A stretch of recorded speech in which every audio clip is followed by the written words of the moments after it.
अस्सलाम वालेकुम नाज़रीन, इमरान याकूब खान साहब और जफ़र हिलाली साहब के साथ मैं हूं Sameena Pasha. Programme view point में आपको खुशामदीद कहती हूँ। वज़ीर-ए-आज़म का खिताब, उनका अज़्म आपने देख लिया। एक दफ़ा फिर से अपोजिशन पर खूब गरजे बरसे हैं, लेकिन दिलचस्प बात यह है कि अपोजिशन भी इसी तरह गरज बरस रही है। हम ये भी देख रहे हैं कि जो इल्ज़ामात अपोजिशन की जानिब से हुकूमत पर लगाए जाते हैं, वैसे ही इल्ज़ामात दोहरा कर अपोजिशन पर लगा दिए जाते हैं, और इस तरह हुकूमत अपोजिशन को जो कहती है, अपोजिशन भी पलट कर वही वार करती है। अगर ये कहा जाता है कि इदारों को मुलव्वस अपोजिशन कर रही है, तो फिर अपोजिशन अब ये कहना शुरू हो गई है कि हुकूमत असल में इदारों को मुलव्वस कर रही है। अगर ये कहा जाता है कि अपोजिशन करप्ट है, तो अपोजिशन ये कहती है कि हुकूमत करप्ट है, इसीलिए महंगाई हो रही है। अगर ये कहा जाता है कि ये एनआरओ चाहते हैं, तो वो कहते हैं ये एनआरओ चाहते हैं, इसीलिए ये सारी बातचीत हो रही है। इसी तरह से जो अगर एक अयाज सादिक साहब को कोई गद्दार कहता है, तो कोई फवाद चौधरी का नाम लेने लगता है, तो फिर गद्दारी तो उनकी जानिब से भी हुई है। तो गर्ज ये कि इस वक्त अवाम बिल्कुल दांतों में उंगलियां दबाकर बैठे हैं कि वो किसकी तरफ देखें। सच और झूठ को मिक्स कर दिया गया है, या कम से कम मिक्स करने की कोशिश की जा रही है। लेकिन इन तमाम मामलात का जिनका मैंने जिक्र किया है, अवाम के मसाइल से बहरहाल कोई ताल्लुक नज़र इस तरह से नहीं आता कि अवाम को तो अपनी रोटी और पेट्रोल और बिजली, पानी, गैस की पड़ी है, और जो अपोजिशन और हुकूमत हैं उनको अपनी अपनी पड़ी है। इस सारे क्राइसिस का आखिर हल होगा क्या? कैसे इस मसले से निकलेंगे? सियासी बहरान क्यों कर हल होगा?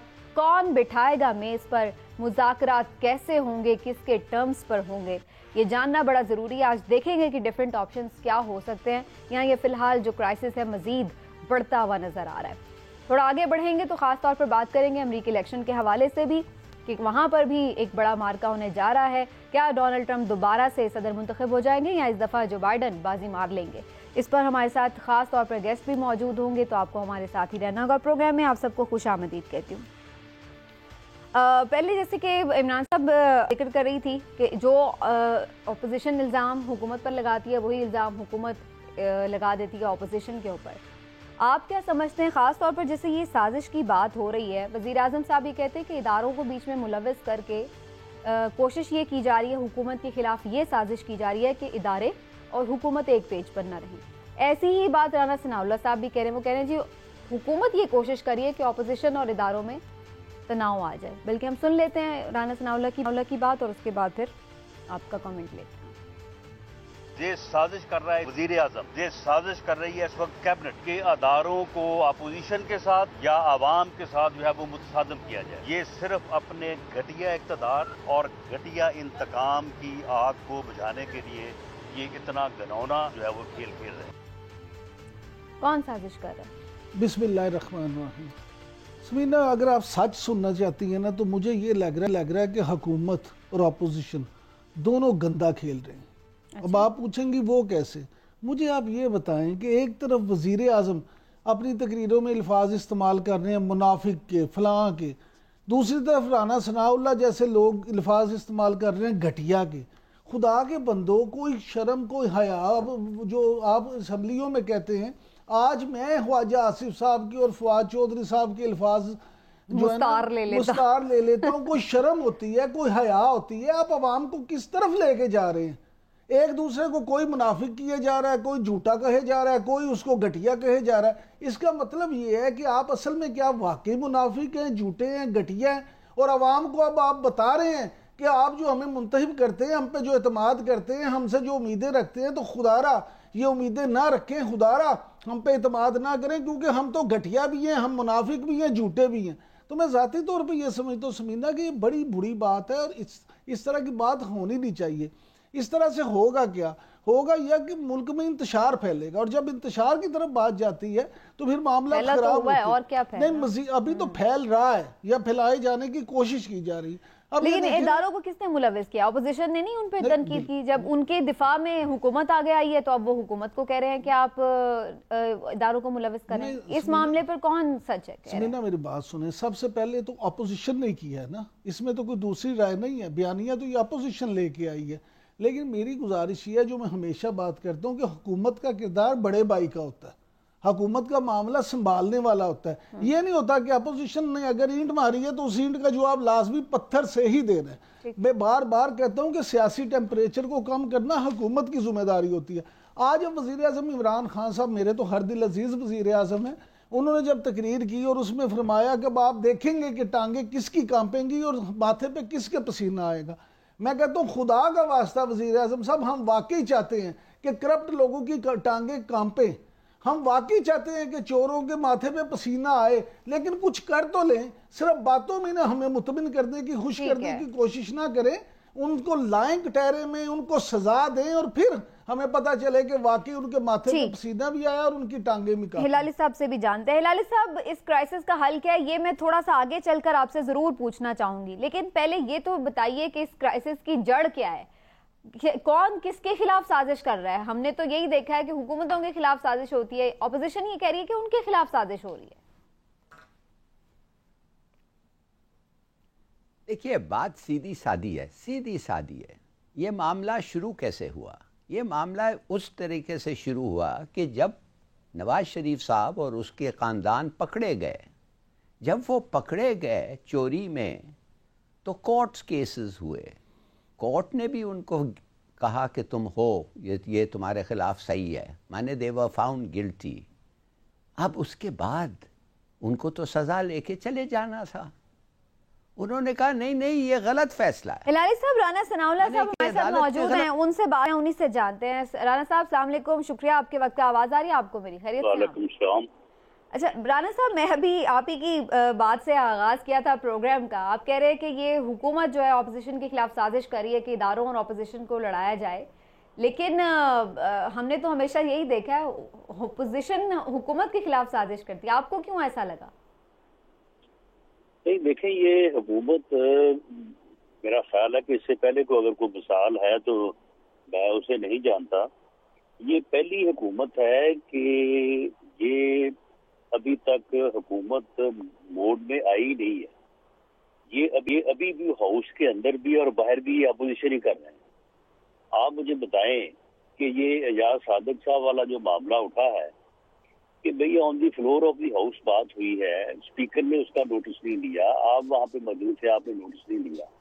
अगर इंडिया के जो है चैनल्स ने, मीडिया ने उसका नोटिस लिया है तो आप उसको आंसर करें, बजाय इसके कि आप इंडिया के मीडिया को सच्चा साबित करने के लिए, अपोजिशन को गद्दार साबित करने के लिए जोर लगा दें। और फिर अल्लाह की करनी ऐसी हुई कि अगले दिन मीडिया ने इनके एक वफाकी वजीर फवाद चौधरी साहब का बयान उठा लिया। अब उसकी सफाई में ये बयान दे रहे हैं, उसकी सफाई में ये कह रहे हैं कि जी इंडिया मीडिया जो है ये बातों को ट्विस्ट करता है, ये बातों मीडिया को एक तरफ भी छोड़ दें। आखिर आईएसपीआर को क्या जरूरत पेश आई थी कि अयाज सादिक साहब, अगर वो बयान इतना कंट्रोवर्शियल नहीं था बकौल आपके, तो उन्हें क्या जरूरत पड़ी थी उस पर रद्द-ए-अमल देने की, प्रेस कॉन्फ्रेंस करने की? अब ये उनका अपना फैसला था, उनके फैसले के ऊपर हमारी तो कोई दस्तरस नहीं है। हम तो सिर्फ ये रिक्वेस्ट कर सकते हैं कि उन्हें on the floor of the house बातों का जवाब जो है अगर डीजी आईएसपीआर देने लगेंगे तो वहाँ पे हाउस में तो आपके इल्म में है कि दोनों ऐवान बाला और ऐवान ज़ेरी जो है वहाँ पे तो रोज मुख्तलिफ नज़रिए और बहुत बातें जो है वो डिस्कस होती रहती हैं। जो अगर कोई अच्छी बात नहीं होती या कोई मुनासिब बात नहीं होती तो वो स्पीकर साहब एक्सपेंस करा देते हैं और वो चीजें जो है वो कानून और आइन की नजर में प्रिविलेज होती है। तो अगर डीजी आईएसपीआर ने ये बयान देना था या दिया तो फिर हमारी भी उनसे ये तवक्को है कि फवाद चौधरी के बयान के ऊपर भी वो थोड़ा सा उनको चाहिए था कि उसके ऊपर भी बयान फरमा देते। उनके बयान ने तो ज्यादा डैमेज किया है एजाज सादिक साहब के बयान की वजह से। राना साहब, इमरान याकूब बात कर रहा हूँ, बहुत शुक्रिया। मुझे ये फरमाइएगा कि आप माशाल्लाह बड़े सीनियर पार्लियामेंटेरियन हैं, बड़े तजर्बाकार सियासतदान हैं। ये जो मुल्क में इस वक्त सियासी दर्जा हरारत है, आप क्या समझते हैं कि इस वक्त सूरत हाल कहीं ऐसी तो नहीं पैदा हो रही कि वाकई मुल्क इंतशार की तरफ जा रहा है? और अगर ऐसा है तो आप किसे जिम्मेदार समझते हैं, अपोजिशन को या हुकूमत को? देखें इमरान याकूब साहब, ये बहुत है कि ये मुल्क इंतजार की तरफ जाएगा। ये नोश्ता दीवार है कि ये मुल्क अफरा तफरी और इंतशार की तरफ जाएगा। जिस मुल्क का वजीर आजम जो है वो ये कहे कि ये मैंने कब्र खोद ली है या मैं इस कब्र में खुद पड़ूंगा, अपोजिशन को डालूंगा, जिस मुल्क का वजीर आजम वो तकरीर करे जो तकरीर वजीर आजम पाकिस्तान ने टाइगर कन्वेंशन से की है, तो उस मुल्क के मतलब अगर कोई कहता है कि ये इंतजार का शिकार नहीं होगा, तो मैं समझता हूँ कि उसकी फिर फहमो फरासत या उसकी समझ में कोई नक्स है। ये मुल्क बाउंड है, अगर यही टोला बरसे इक़्तिदार रहता है तो ये मुल्क जो है वो इंतशार की तरफ और अफरा-तफरी की तरफ जाएगा। अल्लाह ना करे राना साहब, लेकिन आप लोगों पे भी तो, आपका भी उतना ही मुल्क है, आप लोगों पे भी उतनी जिम्मेदारी है। क्यों ऐसी बातें हो रही हैं जो कि मुल्क इंतशार की तरफ जाए? नहीं, तो बात ये है कि ये वज़ीर-ए-आज़म को हमने कहा कि वो रोज, अब देखें ब्यूरोक्रेट्स जो है वो हमें मिलते हैं तो बताते हैं कि जब हम मीटिंग में जाते हैं तो मीटिंग जो है वो नवाज शरीफ के ऊपर जो है वो तबर्रा से शुरू होती है, और उसके बाद फिर करप्शन के ऊपर लेक्चर, फिर उसके बाद और चीजों के ऊपर, और फिर करते करते मैं छोड़ूंगा नहीं, मैं सबको जेलों में डालूंगा, उसके ऊपर आगे जो है वो खत्म होती है। कोई फैसले नहीं होते, कोई चीजें डिस्कस नहीं होती। ये फैसलों में डिले की वजह से आटे का बहरान पैदा हुआ, जिसमें तकरीबन 1000 अरब रुपया जो है लोगों को जायद देना पड़ा। फैसलों में डिले की वजह से चीनी का बहरान पैदा हुआ। दिल्ली की वजह से जो है ये गैस का जो है वो अब क्राइसिस आने वाला है। तो फैसले नहीं करते, जब मीटिंग होती है तो एक ही बात होती है, मैं छोड़ूंगा नहीं किसी को और मैं जो है सबको जेलों में डालूंगा। आप मुझे बताया कि जिस मुल्क का वजीर आजम जो है वो लीडर ऑफ द अपोजिशन के जेल में बंद होने के बाद वहां पे आईबी के लोगों को बिठाए कि देखो इसे कोई सहूलत तो नहीं दी जा रही, इसे कोई मेडिसिन, इसे कोई घर का खाना तो नहीं दिया जा रहा। अब आप मुझे ये बताएं कि इस इंतकाम और इस नफरत के बाद जो है तो मुल्क का जो यानी सियासी जमातों में ये इंतकाम, ये नफरत, ये मुखालिफत हमेशा ही देखी है। आप लोगों और पीपल्स पार्टी में भी इंतहा की देखी थी राना साहब, लेकिन बात वही आ जाती है कि यहाँ तक तो ठीक है, एक दूसरे को आप बुरा भला कहें, तनकीद भी ठीक है, लेकिन इदारे मुलविस क्यों हो रहे हैं? जहाँ मुल्क की बात आ रही है, सालमियत की, वो चीजें मुतनाज़े बयान आपके उससे क्यों आ रहे हैं प्लेटफॉर्म से? असल बात ये हो रही है। देखिए, अब बात ये है कि दो लोगों के बयान, एक का नाम एजाज सादक, एक का नाम फवाद चौधरी, दोनों कौमी असम्बली के मेंबर, दोनों ने फ्लोर ऑफ द हाउस बात की, दोनों की बात को इंडियन मीडिया ने एक्सप्लॉइट किया, बल्कि फवाद चौधरी की बात को ज्यादा एक्सप्लॉइट किया। वहाँ के वजीर आजम ने उसका जो है वो रेफरेंस दिया। एक के ऊपर जो है वो DGISP का बयान आ गया, दूसरे के ऊपर नहीं है। अभी हमारे पास में तो नहीं है। अच्छा राना साहब, मुज़ाकरात की कोई सूरत हाल निकलती है क्या? बैकडोर कोई ऐसी पॉलिसी चल रही है, कोई राब्ते हुए हैं कि हुकूमत की और अपोजिशन के मुज़ाकरात हो सके? देखिए, वो जो अपना वज़ीर साहब ने खबर खोजी हुई है उसको फिल करेंगे तो उसके बाद मुज़ाकरात शुरू होंगे ना। आप लोगों की तरफ से कोई मसला है अगर कोई कमेटी बना दी जाए? चलिए वज़ीर आज़म साहब के स्टेटमेंट को छोड़ें, अगर कोई कमेटी बन जाए, कोई बातचीत हो, आप लोग तैयार हैं बात करने के लिए? क्या मुतालबा होगा आपका? देखिए, ये फैसला तो अब करना PDM ने, ये फैसला कोई भी जमात अकेले से नहीं कर सकती। लेकिन बहरहाल सियासत में मुज़ाकरात के दरवाजे जो है वो सियासतदान कभी बंद नहीं करते। ये पहले वज़ीर आज़म आए हैं कि जो मुज़ाकरात के दरवाजे बंद करने तो दूर की बात है, ये बात करने पर राजी नहीं हुए। 2.5 साल 30 साल हो गए हैं कि आज तक इन्होंने लीडर ऑफ द अपोजिशन को फोन तक नहीं किया। तो फिर ऐसी सूरत हाल में किस बातचीत की बात हम आपसे करें? ठीक है, चलिए बहुत शुक्रिया आपका राना सनाउल्लाह साहब, आपने वक्त दिया। राना सनाउल्लाह साहब की गुफ्तगू नाज़रीन आपने साहब, आप उससे पहले बात कर रहे थे, मैं आप ही की तरफ आऊंगी, आप अपना आर्ग्यूमेंट भी कंप्लीट कर लें। और मैंने बात भी वैसे राना सना के हवाले से ही आपसे पूछी थी, तो इन लोगों का तो कोई मूड नहीं, वो अपने मौक़िफ़ पर डटे हुए हैं। सर नहीं, देखिए, बात जो सनाउल्लाह ने क्या है उसको आप डिसमिस नहीं कर सकते कि ये बिल्कुल गलत बात है। असल बात यह है कि प्राइम मिनिस्टर साहब स्पीचेस तो रोज़ देते हैं, हाथ अपने चेहरे से निकालते हैं कि मैं ये कर दूंगा, वो कर दूंगा, मगर मैं जानना चाहता हूं कि उन्होंने कहा है कि मैं अकाउंटेबिलिटी दूंगा, तो दो ना अकाउंटेबिलिटी। क्यों नहीं दे रहे हो? वो सनाउल्लाह तो नहीं रोक रहा है, कौन रोक रहा है आपको? आपने कहा था कि डे टू डे हियरिंग्स हो रहे हैं, चीफ जस्टिस ने भी डे टू डे हियरिंग्स को अग्री किया है। अब पकड़ें लोगों को, डे टू डे हियरिंग्स करें, और डे टू डे हियरिंग्स अगर हो रहे हैं तो वो चीज़ जो आप चाहते थे वो हो रहा है, तो तकरीरें देने के ज़रूरत क्या है, नंबर वन। और दूसरी बात है, देखिए लोग तकरीरें पे खा नहीं है, हजम तकरीरों से उनका काम नहीं चलता है। दे वांट टू नो, वो पॉलिटिकल स्टेबिलिटी भी चाहते हैं। वो पॉलिटिकल स्टेबिलिटी जब मिलेगा, इकोनॉमिक स्टेबिलिटी आएगी। जब इकोनॉमिक स्टेबिलिटी आएगी तो शायद प्राइसेस कम हो। अब मैं आपको पूछना चाहता हूं आपको, क्यों नहीं एक प्रपोजल जाता है, जो भी ये प्रपोजल करें, प्रपोजल ये जानना चाहिए कि पहले हम ऐसे करेंगे कि डे टू डे हियरिंग्स, 1 साल तक सिर्फ डे टू डे हियरिंग्स होके इंपॉर्टेंट लोग हैं, जो लीडरशिप है दोनों पार्टी, तीनों पार्टी, जितने पार्टीज का, सबका अकाउंटेबिलिटी होगा 1 साल तक।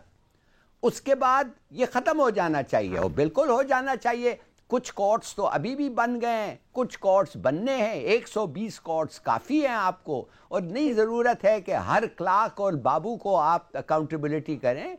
काफ़ी है अगर लीडरशिप ऑफ पार्टीज़ को करें, इसलिए कि अगर लीडरशिप को नहीं करें और इलेक्शंस हों तो फिर वो डिस्क्वालीफाई होंगे, और फिर वो उनको आपको री-इलेक्शन मुझे एक ब्रेक लेना है लाल साहब, तो मैं ब्रेक ले लूं। ये है कि एक ठीक है, आपकी बात बिल्कुल सही है कि होता भी आना चाहिए। सिर्फ स्टेटमेंट देने से तो यही हो रहा है जो हम देख रहे हैं, यानी मामला ठंडा होने के बजाय मजीद खराब होता नजर आ रहा है। तो सिर्फ स्टेटमेंट्स ही देने उसका कोई फायदा नहीं होना, तो फिर ऐसी स्टेटमेंट्स का भी फायदा नहीं है। एक ब्रेक लेते नाज़रीन, वापस आते मजीद भी बात करते हैं हमारे साथ।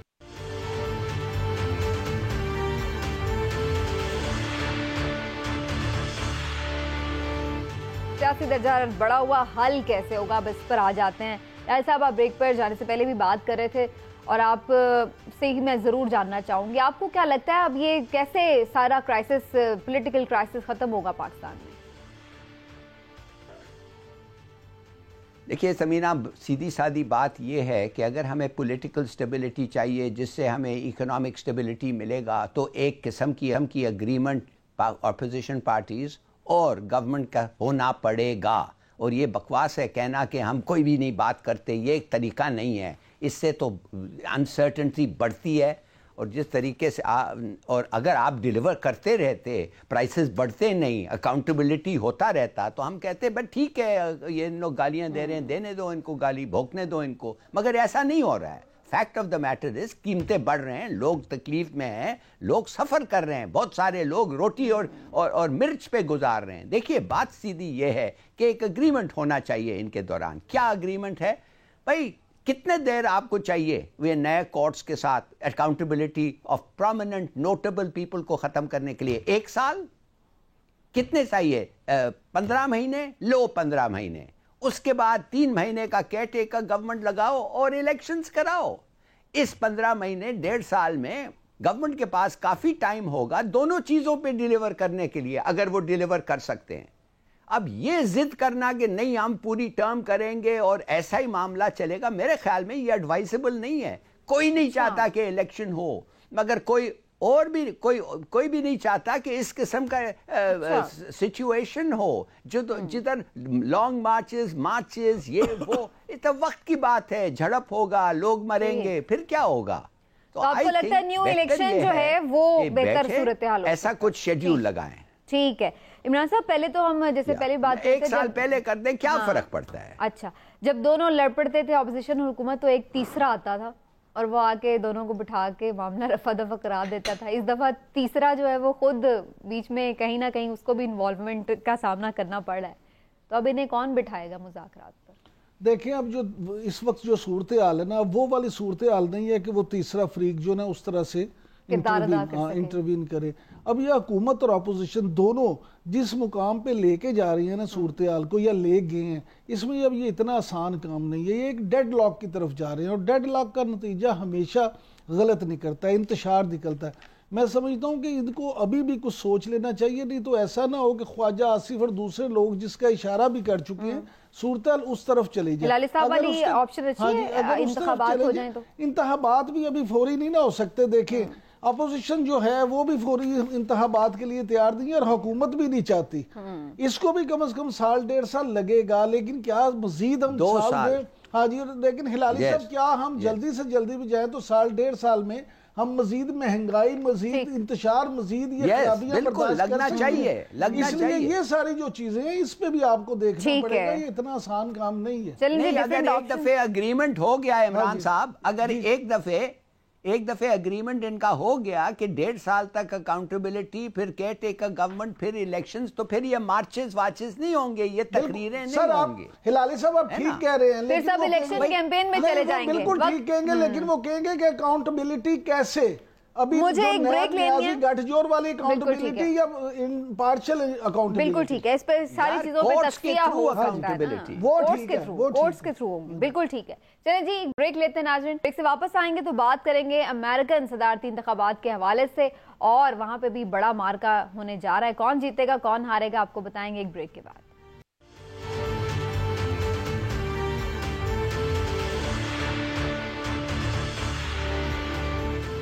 वेलकम बैक नाज़रीन। अमेरिका में इस वक्त घुमसान का रन है, क्योंकि सदारती इंतखाब तकरीबन उसमें वोटिंग तो शुरू हो ही चुकी है, क्योंकि जो प्री पोल वोटिंग होती है वो भी हो रही है, और उसके साथ साथ बिल्कुल अब टाइम जो है थोड़ा सा ही रह गया कि नया सदर मुंतखब हो, डोनाल्ड ट्रंप या फिर जो बाइडन।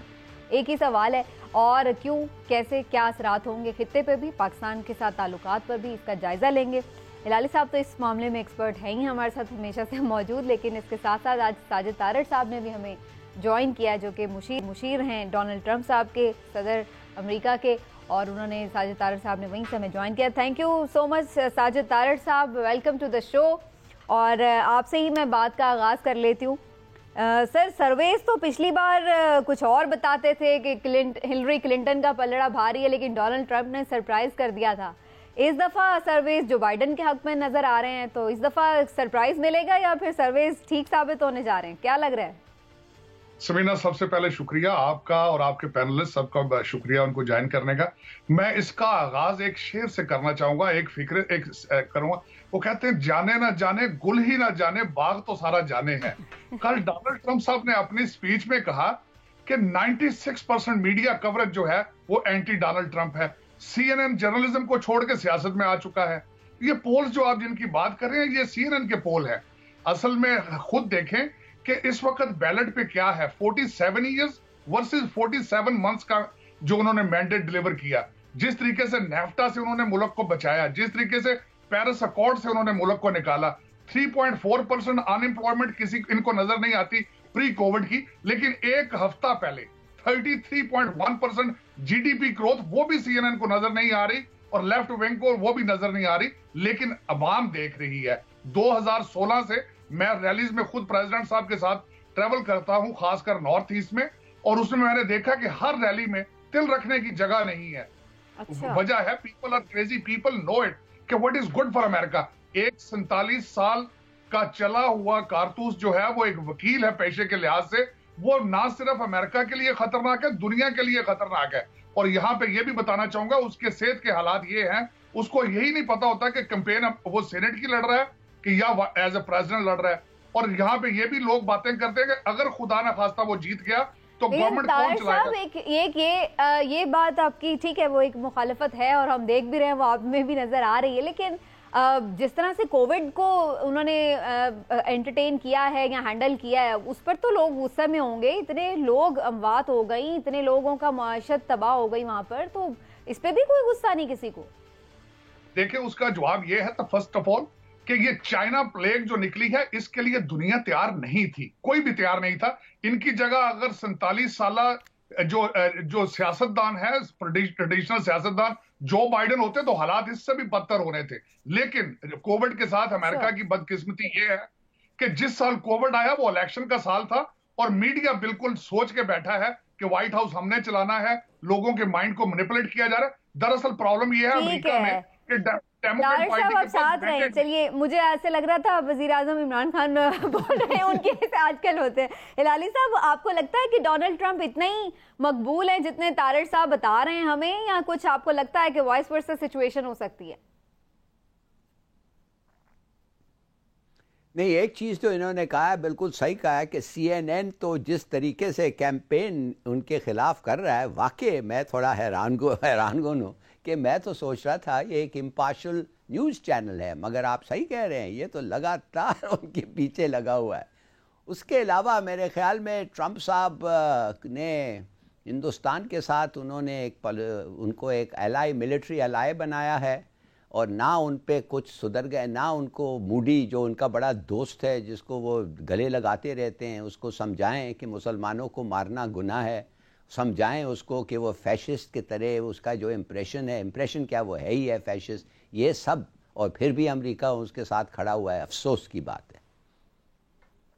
इमरान साहब, आपको क्या नजर आ रहा है, जो बाइडन का मुंतखब हो रहा है पाकिस्तान के हक में बेहतर है या डोनाल्ड ट्रंप का दोबारा आना? क्योंकि डोनाल्ड ट्रंप का जो अभी तक हमारे साथ रहा है रिलेशनशिप, ना तो वो बहुत आइडियल रहा है ना बहुत बुरा रहा है, एक नॉर्मल सा ही रहा है। वैसे प्राइम मिनिस्टर साहब से अच्छी उनकी गपशप रही है। समीना, अगर तो साजिद तारर साहब लड़ रहे होते ना इलेक्शन ट्रंप की जगह, तो मैं तो फिर जरूर कहता कि साजिद तारर को जीतना चाहिए। अच्छा। लेकिन अब पोजीशन ये है कि सिर्फ CNN की बात नहीं है, फॉक्स न्यूज़ जिसको आमतौर पर यह समझा जाता है कि वो ट्रंप के हवाले से और रिपब्लिकन के हवाले से लीनियंट जरा व्यू रखता है, उनके मुताबिक भी ट्रंप की कोई पोजीशन इतनी अच्छी नहीं है इस दफा।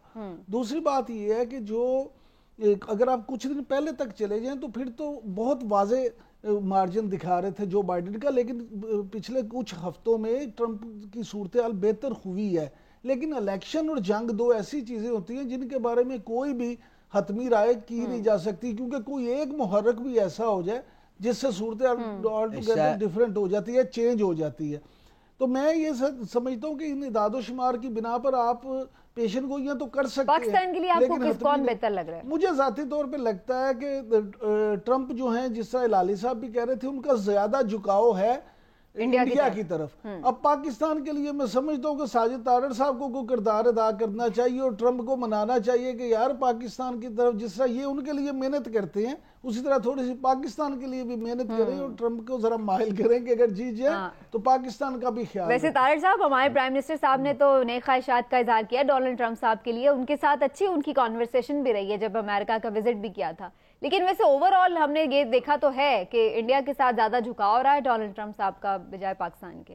तो क्या कोई तब्दीली आ सकती है अगले टेन्योर में?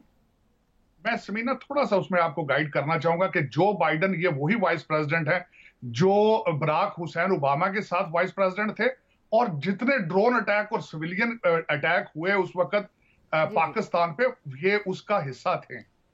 और दूसरा, सबसे पहले बराक हुसैन ओबामा साहब ने इंडिया को पार्टनर का टाइटल दिया था।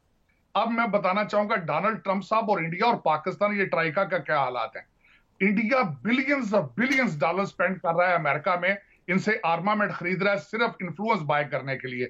हाउडी मोदी किया गया, नमस्ते ट्रंप किया गया, और डिफेंस एग्रीमेंट और डिफेंस हेलीकॉप्टर खरीदे गए सिर्फ इन्फ्लुएंस बाय करने के लिए। इस वक्त वॉशिंगटन डीसी में इजराइल की लॉबी के बाद दूसरी सबसे ज्यादा ताकतवर लॉबी इंडियन लॉबी है। वर्सेस आप देखें, हमने 90 डिग्री यू टर्न मार के ऑलमोस्ट दुकान बंद कर दी वॉशिंगटन डीसी में। हमारा Pakistani diaspora is almost non participant into the American political structure. इन चीजों के बावजूद डोनाल्ड ट्रंप साहब ने जनरल असेंबली में जिस तरीके से इज्जत दी खान साहब को, जिस तरीके से, मैं यहां पे ये बताना चाहूंगा कि जब प्रेसिडेंट ट्रंप साहब नमस्ते ट्रंप के लिए गए इंडिया, जो कि हेलीकॉप्टर खरीदने की डील थी, उसका एयरफोर्स 1 का खर्चा भी इंडिया ने दिया। इतने डेस्परेट थे वो, और वहां उस सॉइल पे जाके फिर उन्होंने पाकिस्तान का नाम लिया, 1 दर्जन से ज्यादा दफा आर्बिट्रेशन ऑफर की। और मैं ये यहाँ पे आपके देखने वालों को समीना ये बताना चाहता हूं कि जब प्रेसिडेंट ट्रंप आर्बिट्रेशन को ऑफर करते हैं, होता क्या है, लोग इसको गैर मामूली समझते हैं, इसको मेरा मामूली समझते हैं। उसका जब president of the free world arbitration offer करते हैं, एक तो उस मसले को उजागर किया जाता है, उसको टेबल के ऊपर लेके आया जाता है, दुनिया को बताया जाता है कि ये मसला, this is a issue, it need to be addressed. दूसरा, इंडिया डिफेंसिव हो जाता है, उनको एक्सप्लेन करना पड़ता है, और ये सारे इंपैक्ट होते हैं उसमें। और Donald Trump is the only president who has said Kashmir more than a dozen time. तो आप इस तरह, मैं हिलाल साहब से भी जरा इस पर बात कर लूं। हिलाल साहब, आप भी यही समझते हैं कि डोनाल्ड ट्रंप ने बेहतर परफॉर्म किया पाकिस्तान के लिए, उनका रिलेशनशिप के हवाले से अगर देखा जाए, और आइंदा आपको लगता है कोई तब्दीली आ सकती है? वैसे स्टेट वाइज पॉलिसी कुछ कम ही देखी है हमने चेंज होती। देखिए, ये जो तारक साहब कह रहे हैं ये बिल्कुल सही कह रहे हैं, काफ़ी हद तक सही कह रहे हैं। मैं आपको बताता हूँ क्यों मैं समझता हूँ बाइडन हमारे लिए बड़ा ख़तरनाक है। बाइडन ने ओबामा के ज़माने में कहा था ओबामा को कि ये जो आप सर्च कर रहे हैं ये सब गलत बात है, आप सर्च ना करें, पाकिस्तान को आप धमकी और डिमांड दे के पाकिस्तान से आप बेसिस लें, पाकिस्तान से आप बेसिस लें, अमेरिकन फोर्सेस उधर वो बेसिस पे स्टेशन करें, जाए भाड़ में अफगानिस्तान, उधर से आप कंट्रोल कर सकेंगे पाकिस्तान के मदद के साथ कि अफगानिस्तान में क्या हुआ। आप गलत कह रहे हैं कि ये फोर्सेस हम अफगानिस्तान में स्टेशन कर लें। देखिए अगर ये हो जाता, खुदा ना शुक्र है नहीं हुआ, अगर ये हो जाता, आप समझते हैं चीन कुछ नहीं कहता? वो अमेरिकन फोर्सेस जो पाकिस्तान में थे उनका क्या पर्पस होता? ये छोड़िए कि जाके वो अल-कायदा और आइसिस को मारते, वो क्या उस वक्त तो था ही नहीं आइसिस। क्या होता? एक वो जासूसी करते चाइना के खिलाफ, दूसरा उन लोग ऐसे फोर्सेस और ऐसे इक्विपमेंट लाते कि हमारे न्यूक्लियर एसेट्स को अगर जरूरत होता सीज करने के लिए वो करते। तो मैं समझता हूं अगर बाइडेन जीतेगा और ये प्रपोजल रिवाइव करेगा और हमारे को धमकियां दे के बेसिस मांगेगा, हमें ना कहना पड़ेगा। मगर एनीवे अब तो ये पुरानी बात है, हम ये दुनिया डिवाइड हो रहा है चाइना और अमेरिका के दरमियान में, और हमने फैसला कर लिया है कि हम चीन के साथ खड़े होंगे। अमेरिकनों के साथ बहुत दफे हम खड़े रहे, कुछ नहीं वो खत्म हो रहा है। लाल साहब मैं लास्ट कमेंट इमरान साहब से, इमरान साहब बिल्कुल चंद सेकंड्स हैं। अच्छा जी, मैं ये समझता हूँ कि जो हिलाली साहब ने कहा ना, लेकिन हमें तो ये देखना है पाकिस्तान को कि जो बाइडेन बेहतर है या ट्रंप। लेकिन अब अगर आप देखें कि जो 16-17 रियासतें हैं ना मेन जहाँ पे फैसला होना है, उनमें से 11 के करीब वो हैं जिनमें आपको जो बाइडेन आगे नजर आ रहे हैं। इसलिए मैं समझता हूँ कि ये इलेक्शन इतना आसान नहीं है ट्रंप के लिए भी जीतना। जो बाइडेन जो है उनकी पोजीशन भी काफी बेहतर है। मगर एक चीज इमरान, एक चीज ये जो एक चीज है इमरान, एक चीज है, गार्डियन ने कहा है कि अगर 4% का फासला डिफरेंस हो फिर भी हम लोग, गार्डियन कह रहा है अगर 4% का भी फासला हो, हम कहते हैं कि it is the toss up, कोई भी जीत सकता है। और चलिए जी देखते हैं, वक्त खत्म हो गया और अब तकरीबन कैंपेन का भी वक्त खत्म ही हो गया है। सारिर साहब आपका बहुत शुक्रिया, आपने हमें वहाँ से ज्वाइन किया। नाज़रीन प्रोग्राम का वक्त खत्म हो गया, इंशाल्लाह आने वाले दिनों में मजीद भी इस हवाले से गुफ्तगू होती रहेगी। अपना ख्याल रखिएगा, इजाजत दीजिए, अल्लाह।